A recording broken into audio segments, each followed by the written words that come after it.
राम राम सभी भाइयों को। कैसे हो आप सभी? उम्मीद करते हैं आप लोग बहुत अच्छे होंगे। एक और वैकेंसी का क्या है, नोटिफिकेशन जारी कर दिया गया है, तो आप लोगों के लिए बहुत बड़ी खुशखबरी है। ये वैकेंसी जो आई हुई है, कार्यालय परिचारी ग्रुप डी नया भर्ती 2024 के नाम से क्या इसका नोटिफिकेशन निकाला गया है। आप सभी के लिए बहुत बड़ी खुशखबरी है, एक और वैकेंसी के क्या है नोटिफिकेशन जारी कर दिया गया है। बात करेंगे इसमें कौन कौन सी पोस्टें निकाली गई हैं, तो इसमें 3 प्रकार की पोस्टें निकाली गई हैं। पहली पोस्ट निकाली गई वो है सफाई कर्मचारी की, दूसरी है दरखाना की और तीसरी निकाली गई है सिक्योरिटी गार्ड की। ये 3 प्रकार के क्या है इसमें पद निकाले गए हैं। तो आप सभी के लिए काफी महत्वपूर्ण वैकेंसी है। ठीक है, तो आगे अपन बात करते हैं कि इसकी अप्लाई डेट के बारे में समझते हैं। क्या अप्लाई डेट रखी गई है, तो 18/3/2024 से क्या इसके फॉर्म स्टार्ट हो चुके हैं और इसकी लास्ट डेट जो रखी गई है वो 2/4/2024 इसकी क्या है लास्ट डेट रखी गई है। तो आप सभी के लिए ये बड़ी खुशखबरी वाली बात है कि आपके फॉर्म भी स्टार्ट हो चुके हैं। आप लोग 2 तारीख तक क्या है इसमें अप्लाई कर सकते हैं।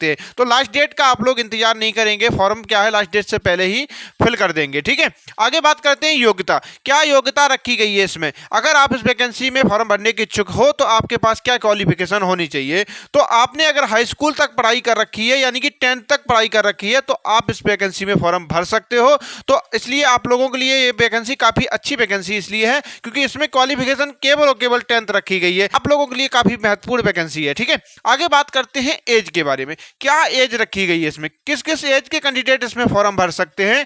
तो 18 से लेकर 37 साल तक अगर आप हो और आप जनरल कैटेगरी में आते हो तो आप इसमें क्या है फॉर्म भर सकते हो। और इसमें एक चीज और हम आपको स्पष्ट कर दें कि इसमें एज की जो काउंटिंग होगी वो 1/1/2024 से होगी। ठीक है, यानी कि आपकी उम्र जो है 1 जनवरी 2024 को क्या है 18 साल हो जानी चाहिए, तभी आप इसमें क्या है फॉर्म भर पाओगे। ठीक है, आगे बात करते हैं ओबीसी वालों के बारे में। अगर बात करें तो एज में क्या छूट दी गई है, तो इनको क्या है 3 साल की छूट दी गई है। ठीक है, अगर आप ओबीसी कैटेगरी में हो तो 3 साल की छूट है, और अगर आप एससी और एसटी कैटेगरी में हो तो आपको क्या यहाँ पर 5 साल की छूट मिलने वाली है। ठीक है, ये चीज हम आपको स्पष्ट कर दें। तो यहाँ पे अगर ओबीसी की बात करेंगे तो यहाँ से लेकर अगर 18 से लेकर आपकी उम्र कितनी होनी चाहिए, तो यहाँ से लेकर अगर आप 40 साल के अगर आप हो रहे हो फिर भी आप इसमें क्या है फॉर्म भर सकते हो। अगर एससी और एसटी में हो तो आप क्या 18 से लेकर आप 42 साल की अगर आपकी उम्र है तब भी आप इसमें क्या है फॉर्म अप्लाई कर सकते हो। ठीक है, तो ये काफी सुनहरा मौका है आप सभी के लिए, तो इसमें आप थोड़ा ध्यान देंगे इस वैकेंसी पे क्योंकि ऐसी वैकेंसी बार बार नहीं मिलती है। ठीक है, तो बात करते हैं आगे ये वैकेंसी कैसी है। तो ये वैकेंसी ऑल इंडिया है, यही हमने आपको स्पष्ट कर दिया है।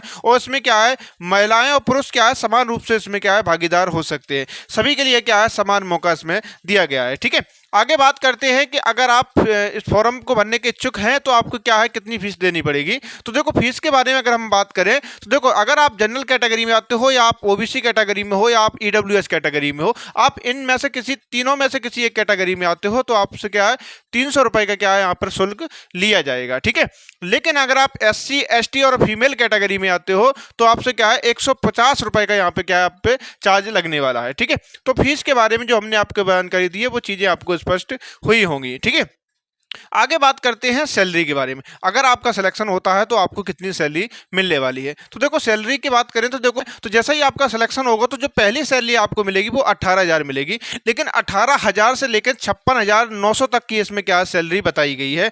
तो देखो शुरुआत जब होती है किसी भी वैकेंसी में, जब आपका सिलेक्शन होता है तो मिनिमम क्या होता है आपको सैलरी दी जाती है, लेकिन मैक्सिमम ही आपको बताई जाती है कि कितनी आपको क्या सैलरी मिलेगी इसमें। ठीक है, तो आपको क्या 18,000 से लेकर 56,900 तक आपको इसमें क्या सैलरी मिलने वाली है। तो काफी अच्छी सैलरी है, तो थोड़ा ध्यान दे सकते हो। ठीक है, बात करते हैं आगे कि इसमें क्या चयन प्रक्रिया की पहले बात कर ले, फिर आगे आपको बताएंगे क्या पासिंग मार्क्स होगा आपका। ठीक है, तो चयन प्रक्रिया में अगर हम देखें तो देखो सबसे पहले आपके साथ क्या होने वाला है वो एग्जाम होगा। ठीक है, सबसे पहले आपको क्या है एग्जाम देना पड़ेगा। एग्जाम के बाद आपका क्या होगा डीबी होगा। ठीक है, यानी कि डॉक्यूमेंट वेरिफिकेशन होगा। डॉक्यूमेंट वेरिफिकेशन के बाद क्या आता है इसमें मेरिट आती है, वो भी फाइनल मेरिट आती है।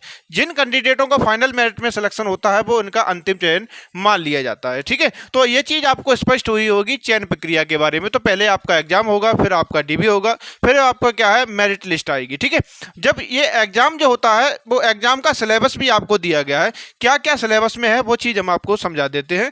देखो सबसे पहले जो क्या है आपका जीके और जीएस पूछा जाएगा, वो भी क्या है 40 क्वेश्चन आपके यहाँ से पूछे जाते हैं। ठीक है, और इसके बाद फिर जो मैथ के पूछे जाते हैं वो 30 क्वेश्चन आपसे पूछे जाएंगे, और रीजनिंग के क्या है आपसे 30 क्वेश्चन पूछे जाएंगे। ठीक है, टोटल ऐसे करके देखेंगे तो 100 क्वेश्चन आपसे पूछे जाएंगे, और इसकी संख्या जो अगर रहेंगे मार्क्स की बात करेंगे तो ये 4 400 मार्क्स के आपके क्या होंगे, रहने वाले हैं ये क्वेश्चन। यानी कि एक क्वेश्चन जो है आपका 4 नंबर का यहाँ से रहने वाला है। तो यहीं से आप समझ सकते हो 100 क्वेश्चन है और 400 नंबर का रहने वाला है ये पेपर। ठीक है, बात करेंगे ये पेपर जो आपका होगा वो 2 घंटे का पेपर होगा। जब भी पेपर आपसे करवाया जाएगा वो 2 घंटे का समय दिया जाएगा। इसमें समय के अंतर्गत आपको क्या इस पेपर को करना रहेगा। ठीक है, बाकी बात करेंगे आगे कि अगर आपको पेपर में अगर आप बैठते हो तो आपके लिए कितने पासिंग मार्क्स होने चाहिए।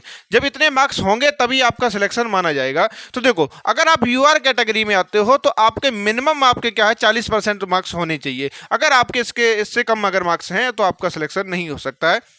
ये चीज़ आप समझ सकते हो। अगर आप ओबीसी कैटेगरी में आते हो तो आपके मिनिमम क्या है 35% मार्क्स होने चाहिए। अगर आप एससी और एसटी कैटेगरी में हो तो आपके 32% मार्क्स होने चाहिए। और अगर फीमेल कैटेगरी में हो तो आपके क्या है 30% मार्क्स होने चाहिए। ठीक है, तो ये चीज़ आपको हमने स्पष्ट करा दी है कि पासिंग मार्क्स भी क्या होनी चाहिए, सैलरी क्या होनी चाहिए, सारी चीज़ें हमने आपको स्पष्ट करा दी है। फिर भी अगर आपको डाउट है किसी भी प्रकार का तो आप लोग हमें कमेंट कर सकते हो। ठीक है, बहुत सारे कैंडिडेट हमने देखा है वो बाद में कमेंट करते हैं कि सर अप्लाई कहाँ से करना है। तो हम आपको बता दें, स्पष्ट कर दें कि वीडियो हमारा आता है उसके हम जो भी जानकारी देंगे उसके डिस्क्रिप्शन में क्या है उसका लिंक लगा देते हैं। तो इस वैकेंसी का भी क्या है डिस्क्रिप्शन में लिंक लगा देंगे, तो वहां से जाके आप क्या है डायरेक्ट अप्लाई कर सकते हो। वो भी अपने मोबाइल से ही कर सकते हो क्योंकि हम डायरेक्ट लिंक देते हैं। ऐसा नहीं है कि आपको भटकना पड़े कहीं, हम डायरेक्ट लिंक लगा देते हैं डिस्क्रिप्शन में, वहां से आप अप्लाई कर सकते हो। ठीक है, तो ये चीजें आपको स्पष्ट हुई होंगी। अगर फिर भी डाउट है तो आप लोग हमें कमेंट करेंगे। तो फिलहाल ये जानकारी आपको कैसी लगी आप लोग जरूर बताएंगे। और अगर आप चैनल पर नए हो तो चैनल को सब्सक्राइब करेंगे और बेल आइकन को प्रेस करेंगे, अपने दोस्तों के साथ जरूर शेयर करेंगे। तो कैसा लगा वीडियो आप लोग जरूर बताएं।